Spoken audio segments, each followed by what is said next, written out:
Minsan nafe-feel nyo yan, malakas ang kabog, mabilis ang tibok, delikado ba? Serious ba or hindi?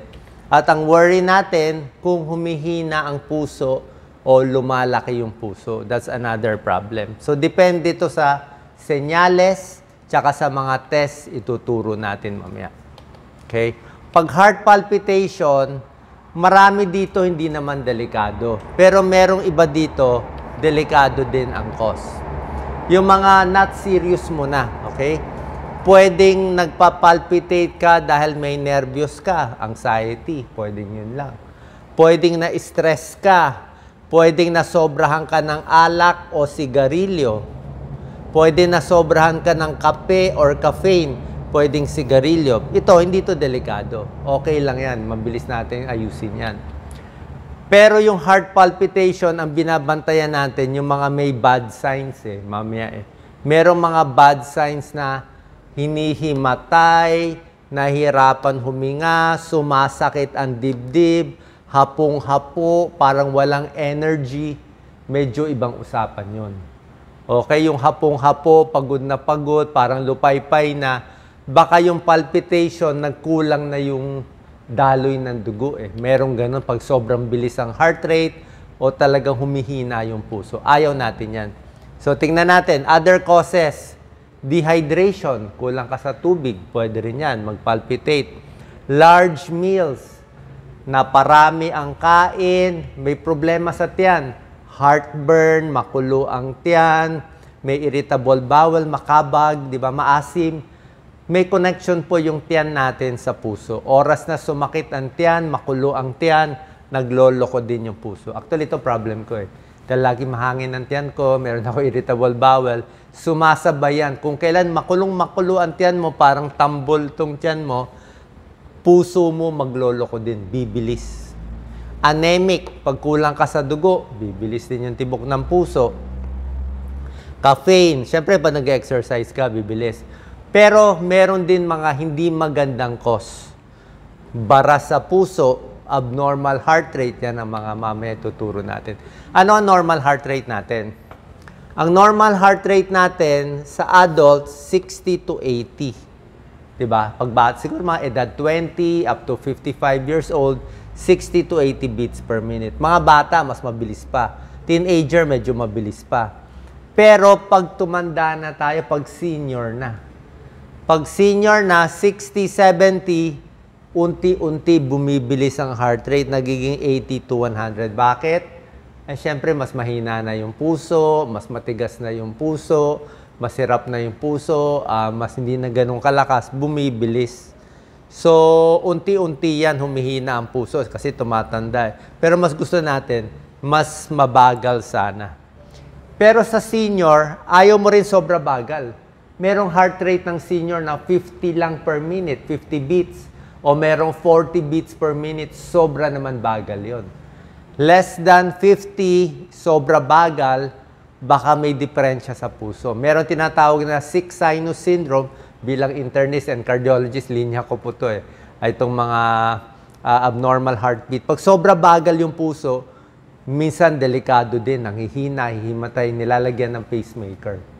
Bakit nanghihina? Minsan tumatanda, yung ugat doon sa pinakapantibok sa puso nagbabara Kaya pati yung puso ayaw tumibok. So sobrang bagal, ayaw natin, less than 50 beats. Sobra bilis, ayaw rin natin, 90, 100 pataas. Sakto lang. Ano muna yung mga causes ng mabilis ang tibok na ma-adjust natin? Kape, caffeine. Ang kape, brewed coffee, 150 mg of caffeine, sobrang taas. 150 mg. Kakabog talaga dibdib mo niyan. O, energy drinks, ang taas din, 80 mg of caffeine. Soft drinks, tsaa, 40 mg. Medyo hindi naman kakabog sa 40 mg of caffeine. Hot chocolate, 5 mg, hindi kakabog ng dibdib nyo. So, dito sa mga matatapang na kape tsaka energy drinks. Stress, sobra kang stress, naglalabas ng epinephrine yung katawan natin, magpapalpitate ka rin yan. Diba? Sobrang takot, sobrang galit. Yan, no? Pinagpapawisan ng kamay, panic attack. Nervyos, panic attack, nanginginig, parang mawawala sa sarili, hingal, nasusuka, heart palpitation. Di ba? Ibang usapan to, nervous to eh. Depression yan. Okay? Anxiety, panic disorder. Alak. Nasobrahan ng alak, maraming pulutan, chicharon bulaklak, nabusog, uminom ng maraming alak, nagpapalpitate. Ito po, medyo hindi to maganda. Medyo delikado to kung from alcohol. Kasi, ang tawag dito, yung alcohol, nagloko ang tibok ng puso is holiday heart syndrome. Ano ang holiday heart syndrome? Nag-holiday, nag-weekend, nag-party, uminom ng maraming alak, kumain ng marami. Diba sinabi ko sa inyo, nabusog masyado, nahirapan ang puso. Uminom na sobrang alak, nahirapan yung puso. Pwedeng rapid pulse, fast heart rate, hindi makahinga, sumakit ang dibdib, nagmanas, pwede ma-heart attack. Kaya pag December 25, tsaka January 1, marami na-heart attack. Napupuno ang emergency room, holiday heart syndrome. Sigarilyo, nagkukos din ng palpitation. Either sobrang sigarilyo or pagtigil bigla ng sigarilyo. Regla, pag nire-regla, nagpapalpitate din. Menopause, kulang sa tulog, pwede rin magpalpitate. Thyroid problem, yung mga may hyperthyroid, malaki yung thyroid, lumuluwa yung mata, pinapacheck natin T3, T4. Pag hyperthyroid, bibilis ang heart rate mo. Pwede rin yan. Diet pills, kahit mga herbal supplements, ingat po kayo. Kahit sabi mo halamang gamot, ipaalam niyo sa doktor niyo. Kasi maraming gamot naman galing sa halaman eh. So meron talagang effect yun eh. So diet pills, ingat, nakakapalpitate yung iba. Yung mga gamot sa sipon, diba? Yung mga gamot sa sipon, pwede rin mag-cause ng palpitation yun. So, depende yan. Kung may sakit sa puso, baka ito ang cause. Merong mga senyales na hindi na maganda yung palpitasyon. Okay? Ito yung mga sign na hindi na maganda. Yung biglang bibilis yung tibok ng puso. Ibig sabihin, normal mo is 80 beats per minute. Biglang bumilis ng 130, 140 beats. Dati, gaya na tibok ng puso. Ganyan lang. Tapos biglang bumilis, ganyan kabilis. Yan, mga 140 yan. Pag sumobra-sobra bilis, ibang usapan yan. Baka supraventricular tachycardia, dadalin agad sa emergency room. Emergency room gamot, minsan meron pang medyo kina-cardiovert, parang sinashock pa nga eh. Gano'ng kabilis pag sobra bilis? May ibang senyales, hinihimatay. Parang mahihimatayin. Sobrang pagod, parang hapong-hapo. Parang hindi na makalakad, alam mong hingal na hingal. So baka nagloloko talaga yung tibok ng puso, kulang na ang dugo. Sumasakit ang dibdib, ibang usapan na yan. Okay? Ito yung mga bad signs. Chest pain, sobrang pagod, sobrang bilis ang heart rate, 130, 140s, biglang bumibilis nang wala ka namang ginagawa, hindi na po magandang sign yan. Emergency room to. Merong mga atrial fibrillation, supraventricular tachycardia, meron pa ibang masasama. Anong test gagawin ng doktor? ECG. Okay? ECG, pwede mo mahuli kung habang inaatake ka, tinest yung ECG. Pero kahit normal ng ECG, minsan hindi mo mahuli. Paano? ECG, sandali lang yan, 1 minute lang yan eh. May mas magandang test, 24-hour Holter. So, may ECG kinakabit sa'yo 24 hours. Iuuwi mo sa bahay, malalaman kung nagloloko ang tibok ng puso mo habang sa gabi kumakain, habang natutulog o anumang ginagawa mo o baka nagtatrabaho. Mamomonitor niya 24 hours. Mas mahal lang tong test. 2D echo, napakaganda. Makikita niya parang ultrasound ng puso to. Makikita niya kung lumalaki ba puso mo, mahina ba ang puso mo, heart failure, makapal ba ang puso mo, na heart attack na ba yung puso mo, may sira ba yung valvula, alam niya lahat. Ito pinakamaganda na test. Okay? Meron din treadmill exercise test. Okay? Tumatakbo, sinecheck ang ECG. Malalaman kung may bara yung ugat ng puso.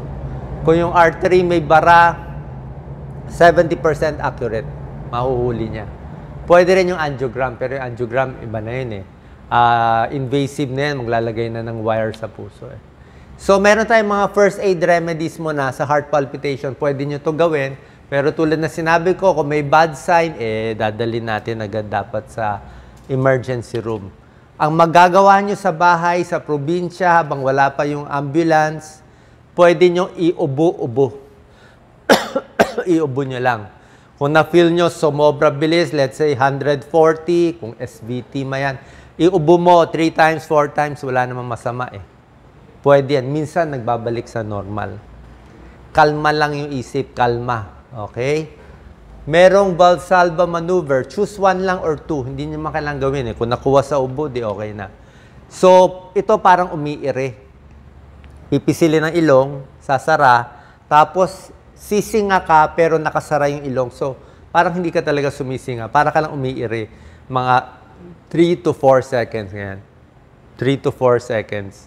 Babagal dapat yung heart rate mo.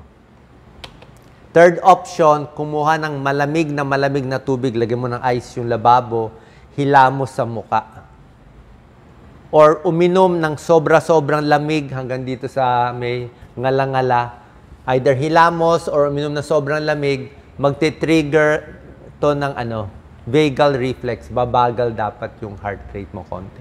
Baka mag-normalize. Dapat nakaupo wag lang nakatayo. Kasi baka mahilo ka. Actually, meron din carotid sinus massage dito. One side lang, left or right. Parang ganito. Pero pwede naman gawin, one side lang, wag lang dalawa. Baka dahan-dahan lang, pwede rin yun. Okay, nakakabagal din ng heart rate. Okay, pero kung madadala ka sa emergency room, mas maganda. Pero kung nasa bahay, pwede rin ito. Relax lang, kalma. Minsan yung isip natin, kaya pa kalmahin, mapapabagal. Kasi mas kabado ka, mas stress ka, mas hindi maganda. Omega-3 fatty acids, fish oil, maraming isda. Ito long term to. Pag kumakain ka maraming isda, uminom ng fish oil, mas gumaganda tibok ng puso. May mga gamot, ito favorite ko, beta blocker. Metoprolol, lahat na may olol. Metoprolol, propranolol, lahat yan nakakabagal ng tibok ng puso. Ako, iniinom ko metoprolol, may konting palpitation kasi ako, nung bata pa ako siguro halo-halo, makulutian, and ibang mga issues. So, merong metoprolol na 50 milligrams, pwedeng half tablet twice a day. Ako, parang 1/4 tablet lang ako, mga 2 to 3 times in a day. So, nakakabagal ng tibok ng puso, may tulong din siya. Pero hindi nyo to mabibili basta-basta. Doktor, magre-reseta sa inyo. Pinapaalam ko lang may ganung gamot. Pamparelax. Meron din para sa nervyos. Bromazepam, diazepam, mga Valium, pampakalma. Mas mahirap lang bilhin. Ito mas madali bilhin. So yan po, minimize stress, yung mga techniques, niruko ubo, malamig na tubig, relax lang, avoid stimulant, alak, sigarilyo, droga, iwas. Pag okay na kayo, pwede kayong mag-exercise. Mas nag-exercise, mas fit, mas babagal yung heart rate. Habang nag-exercise, mabilis yung heart rate Parang kinokondisyon mo yung kotse. Lagi mo ginagamit yung kotse, mas maganda yung gamit ng gasolina. Lastly, exercise, hinga malalim, deep breathing exercise, matulog maigi, maging close sa kaibigan. Sabi nila yung mga hugs may tulong din. Sana po nakatulong tong tips natin para sa palpitation. Kung may mga problema, pa-check po tayo sa ating cardiologist. Salamat po.